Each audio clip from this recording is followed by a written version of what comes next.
So next segment, we're going to talk about Donald Trump and Cocoa with Kymmy. And we're going to have to apparently be watching this man's tweets for the next, 3.5 more years? Because everything that goes on, he tweets about it. I don't know why, but apparently this is the type of president that we have. So last week, he tweeted the NFL. Let me get an exact tweet. But what were you going to say about? I know this morning, NFL Network reported via Ian Rappaport, an analyst for NFL Network, that Donald Trump actually called Jerry Jones and told Jerry Jones that he would like it if America's team did not take a knee and that all of the players stood for the national anthem. Very interesting. If you don't know, I'm going to state this once again. Donald Trump was in charge of the USFL back in the 80s. Right, we talked about that on another episode. Demise, right. And he has a lifelong ban from the NFL. So if you know anything about Donald Trump loves power. Yes, and he lies. He's banned from the NFL.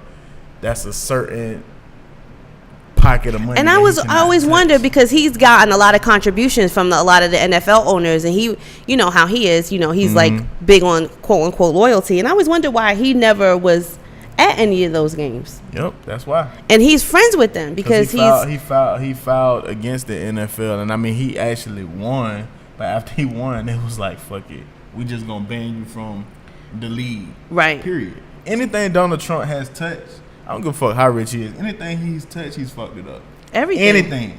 And now the country is starting to see that.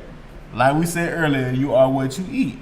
Right. So if you eating the bullshit that Donald Trump is feeding you, that's what you're becoming, and that's what you're seeing. That's what's going on in this environment. And I think you even said it when we wrapped up last episode, or even on the phone call earlier this week that we had.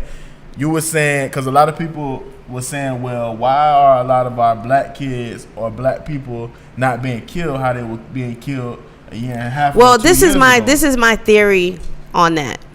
When President Obama became president, that messed up a lot of people. I mean, just to have a black man in leadership at that high of a position messed people up. So, like I always say, white supremacy is not anything that's really concrete, right? It has to be communicated via messages and signs and flags and statues. So to me, it seems like the cop killing picked up when Obama was in office, because, not saying that it stopped, but it's just not as prevalent. You don't have these just the dramatic, tragic ones like we were having. So I think they were like sending a message like, okay, let me instill some fear into them, so you don't have your kids carry guns, so you don't have your children out at this certain hour. So, it's all intimidation tactics. I mean, how do you know Tamir Rice didn't want to be a cop? You know what I mean? Like, you don't know why he had that gun. He could have been pretending that he was out there hunting.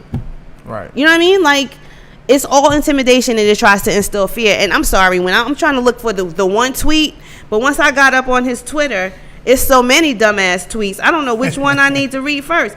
This guy is really, really, really crazy. Like, this is scary. It's scary that something can happen and your president can continue to mislead you deliberately. Yo, this is what he said 5 days ago. This is how it started. The NFL has all sorts of rules and regulations. The only way out for them is to set a rule that you can't kneel during our national anthem. This is the president of the United States asking a corporation to fire people that don't do what they are constitutionally entitled to do. That is scary. A lot of players. Yeah. This week the NBA came out and said that the players can't kneel. Ain't that some bullshit? That's bullshit. I just found that out. That takes NFL, away their the rights. NBA is really black. So this is what they've done. They've stolen the protest. So now they're not kneeling. They're locking arms in solidarity, and they're trying to turn it away from this to teamwork and commitment, and we're standing together to do what?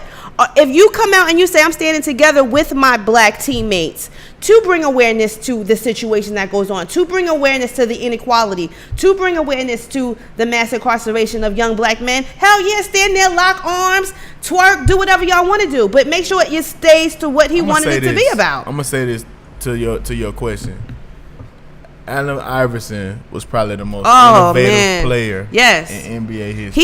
He brought hip hop to the NBA. And his style, his swag, everything. He brought hip hop into the American households every week. That's what he did. The thing that I'm gonna say is, like, you got a lot of players wearing tattoos. You have a lot of players. Yep.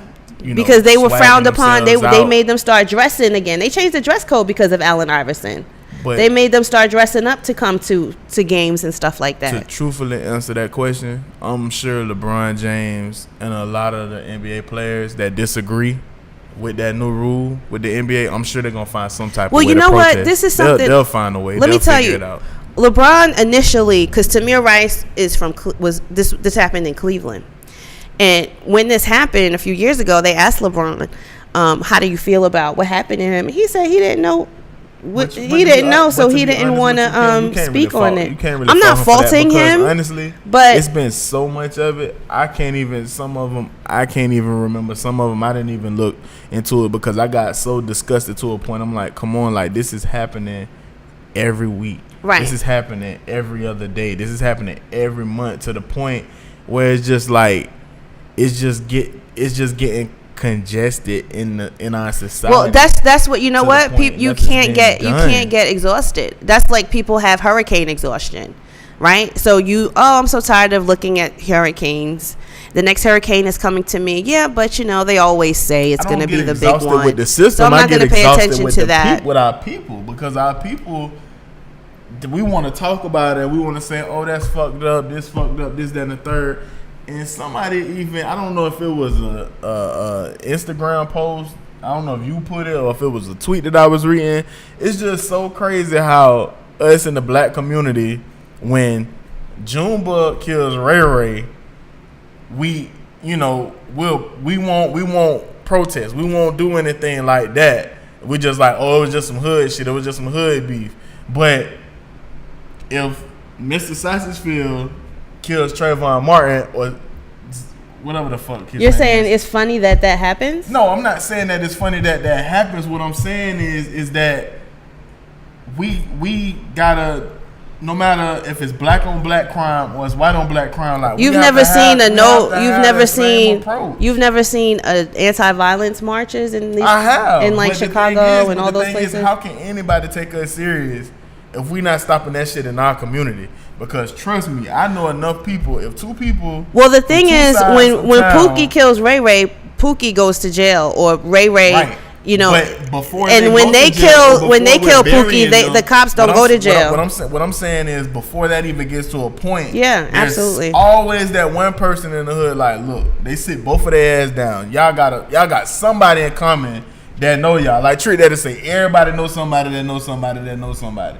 Well, everybody that knows somebody that knows somebody should tell who did it, or tell them not to do it, or tell, grab that guy in your community that is like, the one that's doing this, and try to mentor him, get him some help, instead of doing, get more involved in your community. Everybody's so selfish. So this was the last one Trump tweeted yesterday. Very important that NFL players stand tomorrow and always for the playing of our national anthem. Respect our flag and our country. Like, nah, dude, this is not what it's about. It was never about the flag. It was always about these people. Everybody let's reel it back in and try to do, bring awareness to it. Because it's going to roll into all these months when, awareness month for this, awareness month for that. We still haven't gotten to resolve these issues yet. So we're going to, in the last, the problem is that we're not going to get it. We're not going to get it right now. Everyone gets it when it's their family or their friend. It's like people, small parts of the community are getting it at a time. And then they slow down, and then you get your exhaustion, and you forget about it, and then it starts up again. And that's why he still hasn't been hired, because he's bringing something to the front that's been pushed back for years and years and years and years, and people don't want to deal with it. Oh, let's just play football. It's okay for the black guys to play football. It's okay that we're all together because we're watching football. Oh, don't complain about what we're doing to you. Just laugh and joke with us, and you guys just keep playing football. And they do it. That's the tone that I get from people like that. You ever had somebody do that to you at work? I done had this shit happen to me several times at work, where a motherfucker, they'll come up to you and they'll be like, oh yeah, what they say in the black community, they say y'all like watermelon and fried chicken. Who says no? I'm No just one's saying, ever like, said I'm anything saying, like that to me. You know how they have. I mean, they have black jokes and you might have white jokes. No. And things of that nature. Not at work. You never had that happen. Hell no. I work at like Fortune 500 companies. That's That like don't mean they have shit. because they have like ethics training. That's what I'm saying. They need that in the Ethics police training don't department. mean shit. Ethics Even if you training is feel on like that, every you better job. get That a doesn't hold mean of that. Nobody is gonna not say nothing. Hell to no, you. no one ever There's said racist that. motherfuckers everywhere. Yeah, they probably have a racist attitude But and they I have guess a maybe it's racist. because I'm a man, and I guess as a white man, they know like we already TTG, we already trained to go. So they feel like, okay, I'm already intimidated by this motherfucker because he's stronger than me by nature. So if I say some crazy shit to him, he might punch me in the face, and I just X'd him out of the equation. That's all they're doing. They finding different tactics. They finding different ways. Yeah, that happens, but it's just to come straight up and say some horrible shit. That was my point Nah. of saying that. You know what I mean? And we got to get smarter.